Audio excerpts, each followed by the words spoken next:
तो कल मैं आपसे कह नहीं रहा था कि रिया रिप्ली कितने क्यूट वे में बड़ा दिल रख के जो है ईओ स्काई को लेके गई थी। तो उसकी वीडियो अब आप देख सकते हो, मुझे कल नहीं मिली थी शाम वाली वीडियो के अंदर। तो यहाँ पे आप देख सकते हो ये जो जैसे ईओ स्काई गिरी तो उसके बाद कितने स्वीट तरीके से रिया रिप्ली उठा रही हैं उनको और उनको अपने साथ वो लेके गई हैं, जबकि वो तो डैमेज कंट्रोल का पार्ट भी नहीं है। तो ये कल मिस हो गई तो मुझे लगा भी बता देता हूँ आपको। तो मस्त चीज सी है ये कुछ की, अच्छा रिया रिप्ली ने ऐसा भी कुछ किया। Okay, hello chatters, my name is Rohit and you are watching wrestle chatter. सबसे पहले गाइस मैं आपको ऐसी चीज बताता हूँ, आप लोग हिल जाओगे, खड़े हो जाओगे जहां भी बैठे हो, क्योंकि ये इतनी ज्यादा एक्साइटिंग और आपको खुश करने वाली चीज है।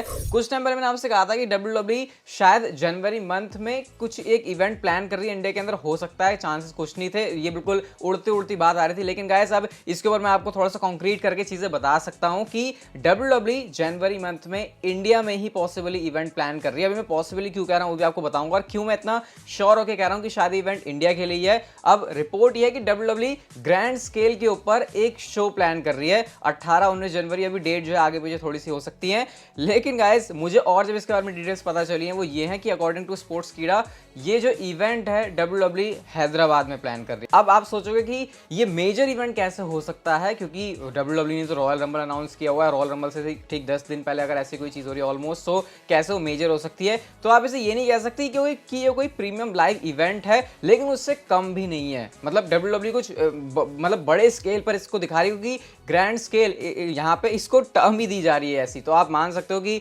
कुछ बहुत बड़ा और तगड़ा हो रहा है। अभी डब्ल्यूडब्ल्यूई ने कहीं पर भी इस बात को मेंशन नहीं किया, लेकिन आपको पता है काफी सारे रूमर्स हमको, मतलब ऑस्ट्रेलिया के अंदर जो इवेंट होने वाला था सुपर शोडाउन, उसके तो पता नहीं 6-7 महीने पहले ही शायद हमको चीजें पता लग गई थी। तो अब आप एक्साइटेड हो सकते हो इस चीज के लिए। अभी मैं थोड़ा सा आपको ये कहूंगा कि शांत रहना, मतलब इतना भी नहीं उछलने की जरूरत है, क्योंकि अभी कुछ कंफर्म नहीं पता चला है। लेकिन यूजुअली जब ऐसे रिपोर्ट्स आते हैं, चलो पहले इतना पता था कि इवेंट होगा कहीं पे, ठीक है, हमने इंडिया से लिंक किया, फिर रिपोर्ट आई कि इंडिया के अंदर ही होगा। लेकिन जब यहाँ पर जगह भी मेंशन हो गई है हैदराबाद के अंदर, तो फिर शायद मुझे लग रहा है कि कुछ ना कुछ इसके अंदर जो है सच्चाई है। और ऐसा नहीं है कि सिर्फ एक सोर्स की तरफ से आई है, मल्टीपल सोर्सेज की तरफ से बात हमको पता चल रही है। तो अब मतलब कि क्या ही मैं इसके बारे में बोलूँ, इंडिया में इतने टाइम से कोई शो हो नहीं था, और ग्रैंड स्केल जिसको नाम ही दिया जा रहा है, तो फिर आप सोच सकते हो क्या डब्ल्यूडब्ल्यूई यहाँ पर करेगी। बाकी आपके क्या थॉट्स, रिएक्शन सब कुछ है, मुझे आप लोग बताना कमेंट सेक्शन में। इसलिए मैंने आपको शुरू में सब कुछ बता दिया कि मेरे से भी अपनी एक्साइटमेंट जो है वो कंट्रोल नहीं हो रही थी। तो हैदराबाद के अंदर इतने बड़े स्टेडियम के अंदर डब्ल्यूडब्ल्यूई अच्छे से इवेंट कर रही है, तो मैं तो इसके लिए बहुत ज़्यादा खुश हूँ। कंफर्म चीज़ें अभी आपको आने वाले टाइम में और चैनल के ऊपर बता दूंगा।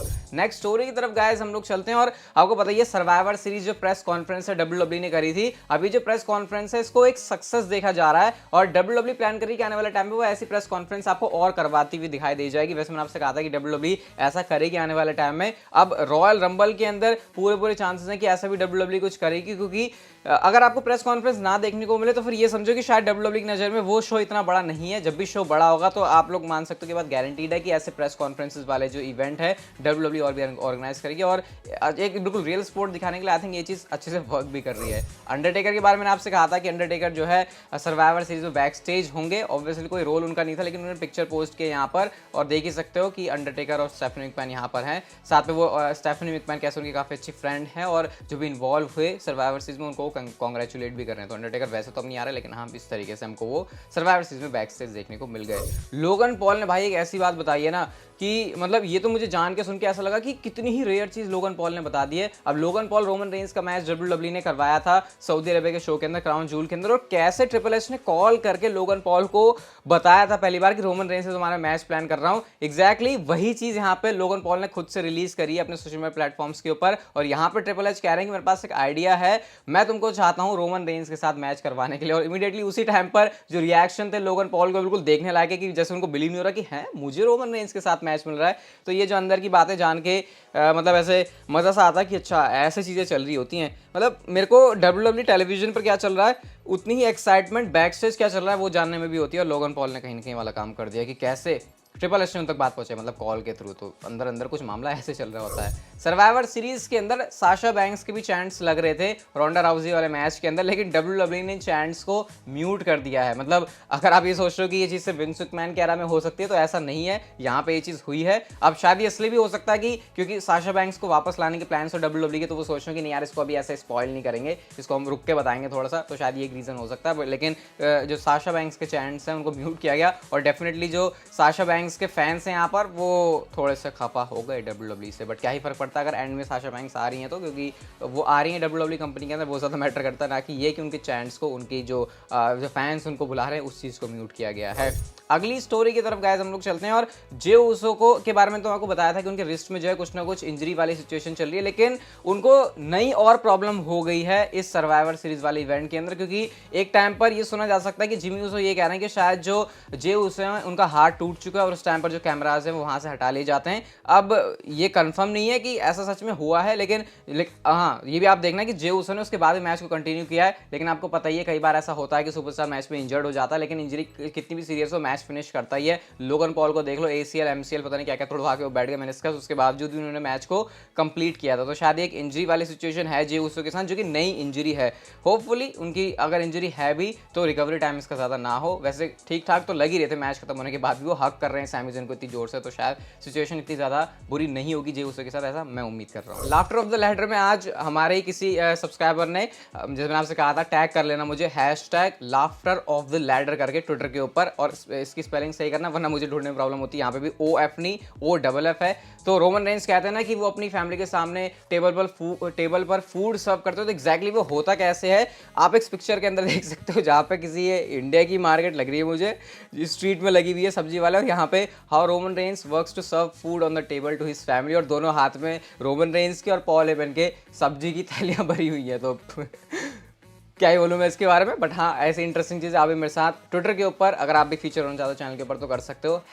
#Laughter of the ladder, spelling सही रखना, ध्यान रखना। कुछ रिएक्शंस की अब हम लोग बात करते हैं जो कि सर्वाइवर सीरीज से आ रहे हैं। सबसे पहले सोलो का आप लोग देख सकते हो रिएक्शन, जहाँ पे उन्होंने इस वाली पिक्चर को पोस्ट किया हुआ है और वो लिख रहे हैं लास्ट वंस स्टैंडिंग, और ब्लड लाइन की यहाँ पर उन्होंने इमोजी यूज की हुई है। इसके अलावा जे उसो का रिएक्शन हम सबको काफी पसंद आया था, जिस तरीके से उन्होंने सैमी ज़ेन को हक कर लिया था, और यहाँ पे सैमी ज़ेन को हक करते हुए वो लिख रहे हैं माई डॉग। मतलब अब जे उसो ने बिल्कुल ही अपनी जो पूरे रिश्ते नाते हैं ना वो कड़क करके जोड़ लिए हैं सैमी ज़ेन के साथ। इस वाली इंस्टाग्राम की स्टोरी से हमको पता चल रहा है। सैमी ज़ेन ने भी रिएक्शन दिया उसी वाली ब्लड लाइन के पिक्चर को पोस्ट करते हुए, और वो लिख रहे हैं मेड मैन, मतलब एक तरीके से सक्सेस बता रहे हैं और कैसे वो फुली जो है मेंबर बन चुके हैं ब्लड लाइन के। तो ये जो है ब्लड लाइन के मेंबर्स के रिएक्शन आए हैं सर्वाइवर सीरीज में एक साथ ही तगड़ी जीत लेने के बाद में। ऑस्टिन थियरी की बल्ले बल्ले हो गई है, क्योंकि उन्होंने जो है यूनाइटेड स्टेट्स चैंपियनशिप का फिर से कैप्चर कर लिया है, और मैंने आपको बताया था कि कैसे वो कह रहे हैं मेरा टाइम अब आ चुका है, दीनाओ करके वो बार बार बोल रहे हैं। उन्होंने अपने ट्विटर के ऊपर इस वाली पिक्चर को पोस्ट किया हुआ है, और रिएक्शंस भाई काफी तगड़े तगड़े हैं। सबसे पहले तो ये फोटो ही अपने आप में बहुत ही बैड एस लग रही है,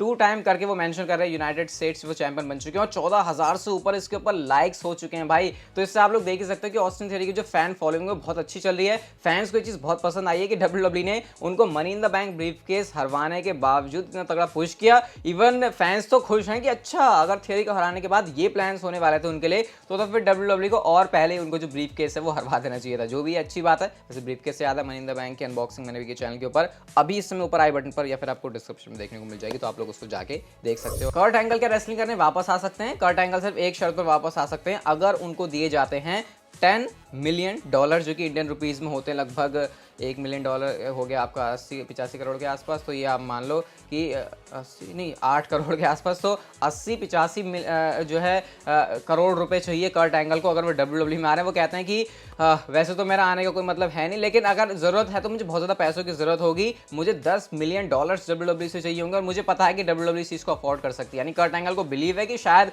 WWE मुझे इतने पैसे दे भी दे। थोड़ा ज़्यादा सोच लिया शायद कर्ट एंगल ने, क्योंकि अब इस टाइम पर मुझे लगता है कि कोई फैन इतना ज़्यादा उनमें इंटरेस्टेड, मतलब ऑब्वियसली इंटरेस्टेड है, लेकिन WWE इतना इंटरेस्टेड होगी कि वो $10 मिलियन दे दे, इसके चांसेस नहीं है। तो मतलब समझ लो कि कर्ट एंगल WWE में रेसल नहीं कर रहे हैं। आज की नेक्स्ट एंड फाइनल स्टोरी की बात करते हैं, तो रोमन रेंस का अगला अपोनेंट रॉयल रंबल के लिए कौन होने वाला है, ये बात आपको जो है ऑलमोस्ट कंफर्म होकर मैं बता दूंगा इस वीडियो के अंदर। अब फिलहाल रोमन रेंस की जो स्टोरी लाइन है वो पूरी ये सैमी ज़ेन वाली ही चल रही थी। अब ये पता चल चुका है कि चलो सैमी ज़ेन तो ब्लड लाइन से चिपक गए हैं, तो अब यहाँ पे वो बात मैं दोबारा से नहीं कहूंगा कि वो किराए पे लाए हुए, क्योंकि वो ऑफिशियली जो है मालिक बन चुके हैं, मालिक में मतलब हिस्सेदारी रख चुके हैं वो ब्लड लाइन के अंदर। तो according to reports Kevin Owens next वो सुपरस्टार होने वाले हैं जो कि रोमन रेंस के साथ मैच करेंगे at Royal Rumble premium live event, क्योंकि सर्वाइवर सीरीज के बाद वही मेजर इवेंट बचता है, और वहां पे शायद WWE जो है उनके बीच में मैच करवाएगी। अभी रिपोर्ट ये भी कि 100% कंफर्म नहीं है, लेकिन यहाँ से यही डायरेक्शन को पता चल रही है, क्योंकि सर्वाइवर सीरीज के अंदर हम लोगों ने जो देखा था केविन ओवंस ने एक बहुत मेजर रोल प्ले किया था, मैच के एंडिंग में, क्योंकि वो अचानक से आए भी थे और मेजर रोल प्ले करके भी गए, क्योंकि उनके ऊपर ही तो अगर केविन ओवेंस ना होते तो इतने इमोशंस कहां से आते, सैमी ज़ेन किसके ऊपर टर्न करते। और क्योंकि ब्लड लाइन के अंदर सैमी ज़ेन है, तो सैमी ज़ेन को अगर बहुत ज्यादा रेलिवेंट रखना है ब्लड लाइन के अंदर, तो फिर केविन ओवेंस से परफेक्ट अपोनेंट कोई रोमन रेंज के लिए हो ही नहीं सकता, क्योंकि जितनी हिस्ट्री रोमन रेंज की केविन ओवेंस के साथ है, उससे ज्यादा Kevin Owens and Sami Zayn के आपस में है। और क्योंकि डब्ल्यूडब्ल्यूई को अच्छे से पता है कि सैमी ज़ेन ब्लड लाइन के कितने मेजर पार्ट बन चुके हैं, तो फिर इस वजह से केविन ओवेंस एक परफेक्ट बंदे बचते हैं डब्ल्यूडब्ल्यूई के पास में रोमन रेंज के साथ मैच करवाने के लिए। डेफिनेटली मैच में रेसलिंग क्वालिटी में कोई मुझे लगता नहीं कॉम्प्रोमाइज यहाँ पे होने वाला है, स्टोरी लाइन तगड़ी होगी, तो फिर क्यों ना डब्ल्यूडब्ल्यूई इस मैच को करवाए। आज की वीडियो यहाँ तक की थी, अच्छी लगी तो like share subscribe notification bell को ऑन कर दो and see you guys in my next video.